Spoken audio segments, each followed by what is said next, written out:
Fala, povo, beleza? Acabei de chegar aqui no consultório do Lu pra gente gravar aquele vídeo, ou vai ser sobre depressão ou hipotireoidismo, não sei ainda, mas vamos lá.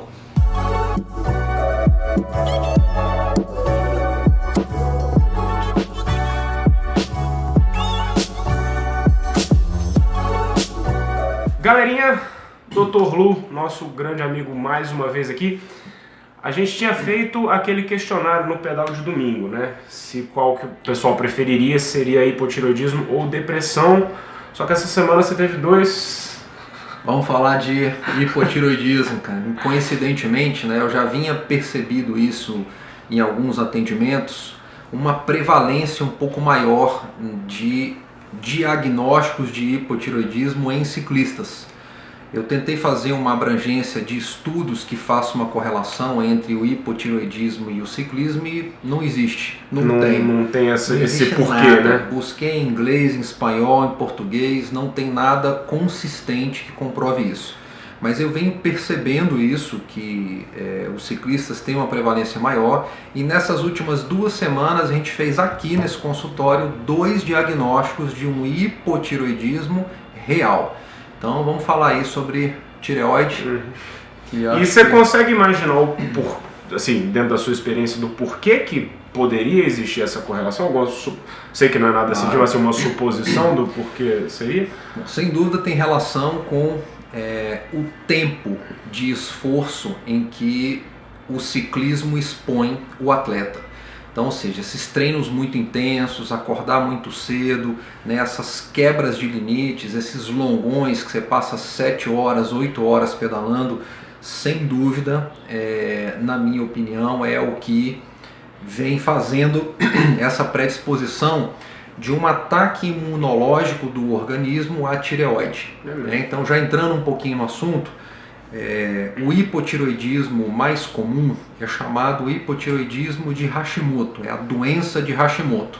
E é dado esse nome porque foi o cara que descobriu que o sistema imunológico, por algum motivo, e aí no caso do ciclismo tem relação com esse esforço de alta intensidade durante muito tempo, entende que as células da tireoide são um tecido que precisa ser atacado.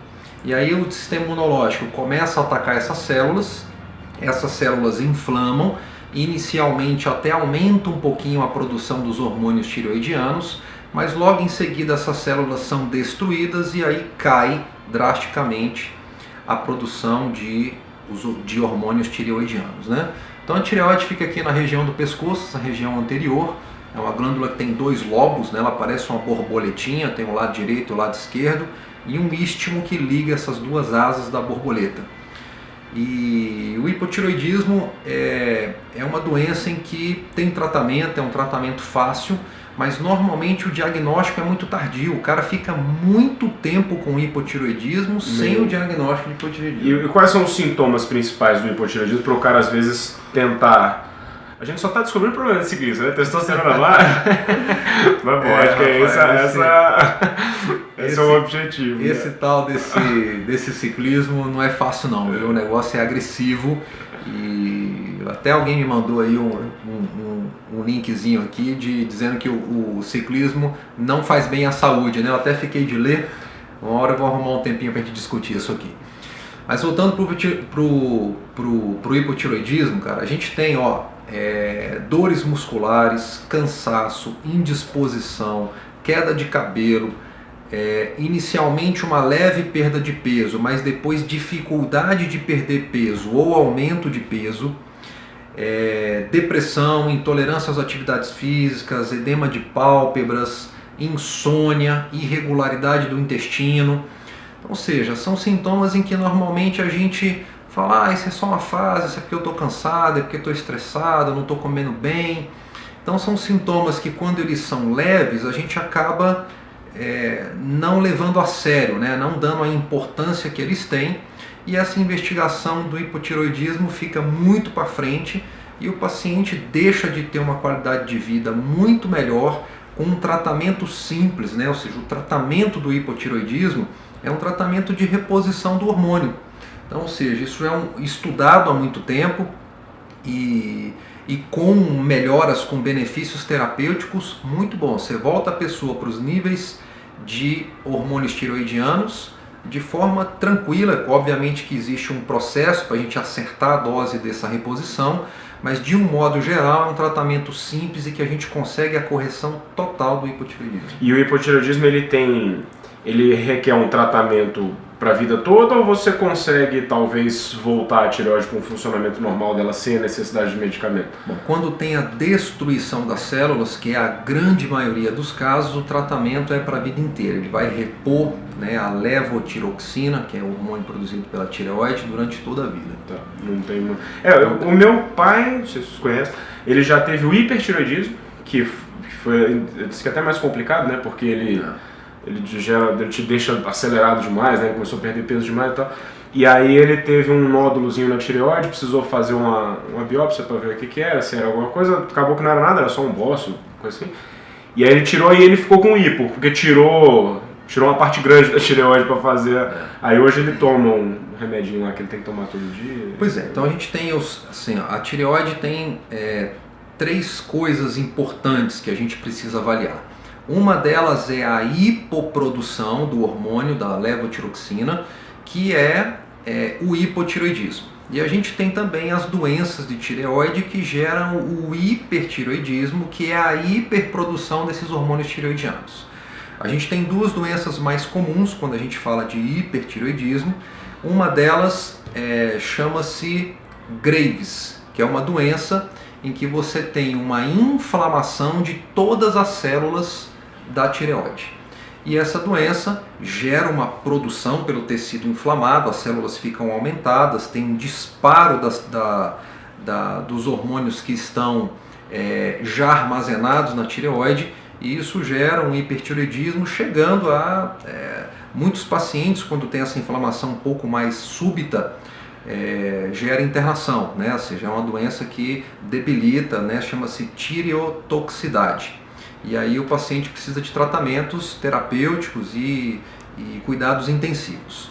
E a outra doença, que provavelmente pelo que você comentou do seu pai, chama-se Plummer, que é quando você tem um nódulo, que é uma parte da tireoide, um grupo de células em que aumentam de tamanho e tem uma hiperprodução independente dos precursores da produção de tireoide, né? Então essa é uma doença que normalmente a correção é cirúrgica, porque esse nódulo ele tem vida própria, né? Alguns deles têm característica maligna, mas a grande maioria desses nódulos, né, da doença de Plummer, é um nódulo hiperprodutor que ele se independiza do sistema que controla. Entendi. Então provavelmente seja o que seu pai teve. Então a sugestão, acho que para o ciclista é essa, né? Procurar coisa justamente para você, porque acho que até porque boa parte do ciclista está mais preocupado com isso, qualquer coisa, você vai ter uma perda de performance importante também nessa questão e de qualidade de vida, né?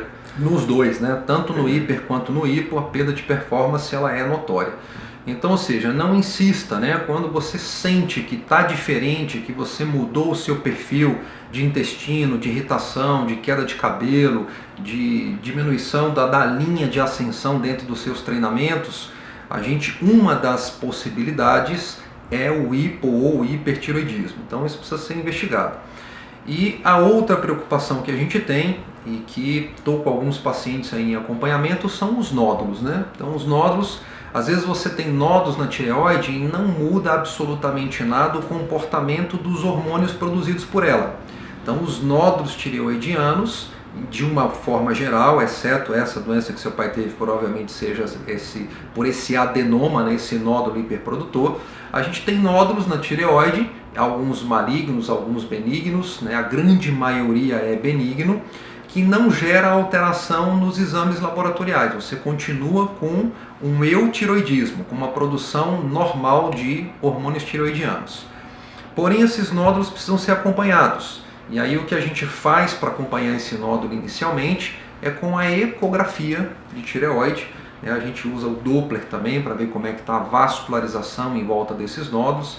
E aí é uma outra caixinha, né? Eu venho acompanhando aqui 3 pacientes, que são pacientes meus há muito tempo, que estão com câncer de tireoide, né? Eles tiveram que fazer o procedimento e um diagnóstico com um rastreio com uma ecografia de tireoide.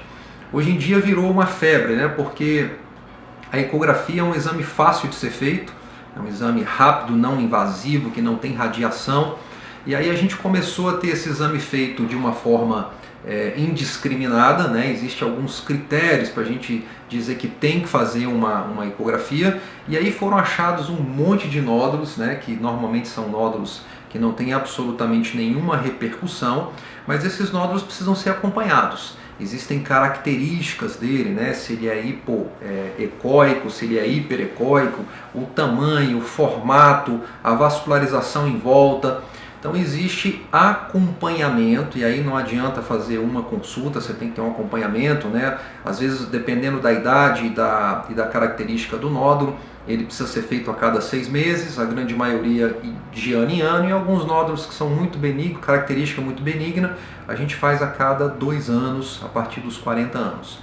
Então esse é outro, né, toquezinho aí, já que a gente está falando de tireoide, abranger o hipertireoidismo, o hipotireoidismo e os nódulos tireoidianos, né? Ou seja, o câncer de tireoide, né, os nódulos com a característica maligna, eles têm, o câncer, eu não sei exatamente se é o câncer, mas é um dos cânceres que tem o melhor prognóstico que existe, né, no tratamento. Então, normalmente ele é bem localizado, né? Quando ele chega a atingir as cadeias linfonoidais, já é um câncer um pouquinho mais avançado, que demorou o diagnóstico, mas normalmente com o diagnóstico precoce, é um tratamento em que você faz a ressecção, você retira a glândula e normalmente não precisa nem de quimioterapia para que você consiga ficar livre, né, de uma doença tão perigosa aí como é o câncer.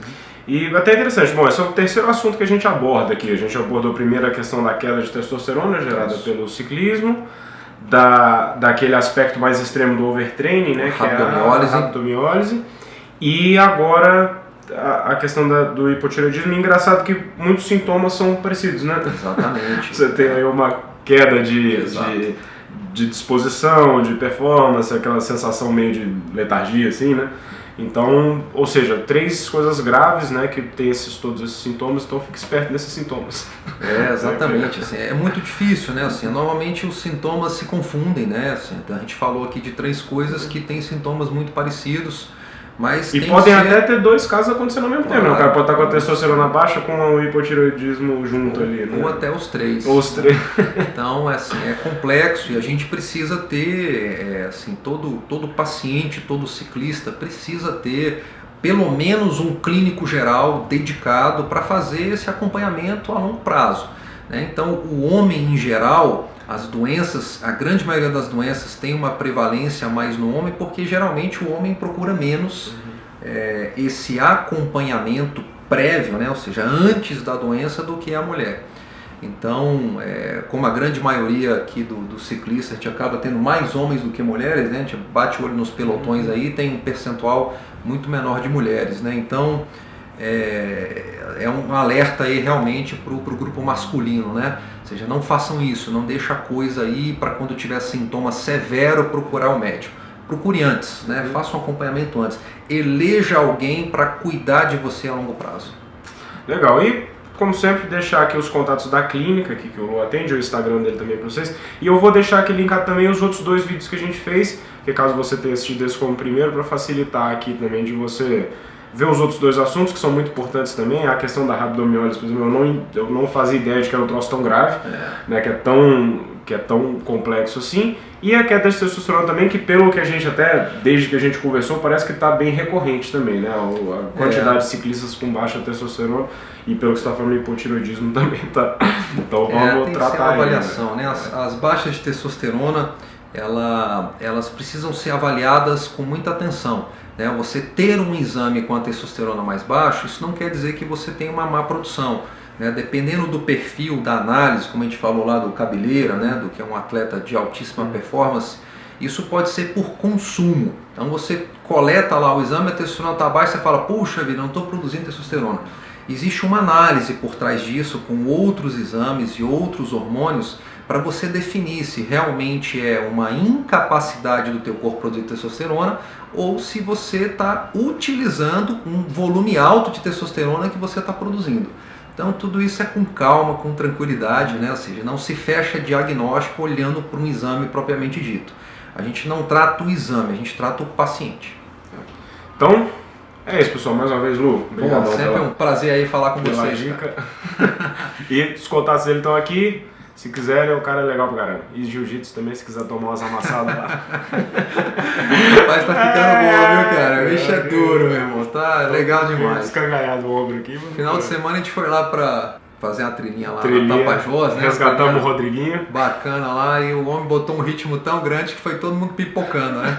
O Rodriguinho precisou a gente descer de carro pra buscar ele, velho. Tá difícil. O cara perto do Brasil Ride fica um monstro, velho. Não, o cara tá andando. Ei, Lu. Abraço, pessoal. Valeu, cara. Tchau, tchau.